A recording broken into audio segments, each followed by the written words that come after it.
So, buhat-buhat ko yan ay mesa para po wala kasi mesa. Kulang po ang mesa sa aming para kay Lolo Rick. So, naghanda po kami niyan ng merienda. Kasi after ng padasal ay magmi-merienda. Nalom na kaya kung ano, mata. First borol ni Lolo Rick. First night sa borol. So, handa-handa ng pagkain. Merienda. Sa bahay lang po niya nilagay si Lolo Rick. So, doon lang po siya. At doon lang di po ang mga tao. Yan, nagpapadasal na po yan. Nagme-merienda na po. Tapos na po ang padasal. So, ayan. Wala na po. Umuwi na po ang ibang mga dumalo sa padasal para kay Lolo Rick.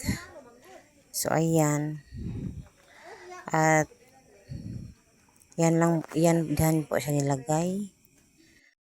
So, hi guys. Sila po ay nandoon sa bahay ni Lolo Rick.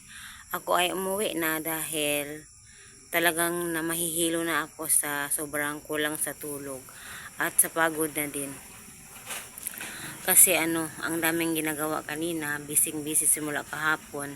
Tapos, dadagdagan pa ng nervyos ko. Ngayong araw, hindi na ako masyadong nervyos. Parang naano ko na talaga siya na manage ng konti. Hindi tulad kahapon na hindi ko kayang kumain masyado. Nung isang araw, grabe yun. Grabe talaga yung experience ko. Tapos ngayon okay na ako. Pero sobrang talaga, parang minsan nahihilo ako maglakad dahil sobrang kulang sa tulog. So, ayun, si Lolo Rick, first niya ngayon, first night sa burol. So, ayan. Ang dami pang kulang sa mga niya, babayaran doon sa funeraria. Kulang pa talaga. So, yung mga ibang pamangkin niya, yung doon sa city malapit, sila yung naghahanap ng paraan para paano mababayaran, paano sila makahingi ng tulong. So, kami din dalawa ni Chris, dito din kami nakatoka ngayon. Pero bukas may kasama na kami. Pupunta na sila dito. Pero hindi ko pa din sila ma-video or mapakita kasi sa privacy lang din nila at hindi din nila alam na nagbablog ako at nahihiya din ako mag-video doon pag nandun na sila. Pero kanina, busy talaga kami sa si Chris naglilinis. Si Chris nga kumakain umaga, hindi siya na nag-umagahan, hindi siya nagtanghalian, kumain siya ng 2 o'clock na. As in, sobrang busy talaga niya. Tapos pag may dumadating ng mga bisita, mga kamag-anak nila, siya ba ang nag-entertain, tapos ako din. So, ayun, busy talaga. Tapos wala kasi yung ibang kamag-anak ni Lolo Rick dito. Wala kasi, maraming busy din ba. Yung iba, hindi pa pumupunta. So, kami lang muna dito. So, yan lang po ang update ng first burol. At maraming salamat sa tumulong sa akin dito sa YouTube. Si Ma'am Aliana Reyes, maraming salamat talaga.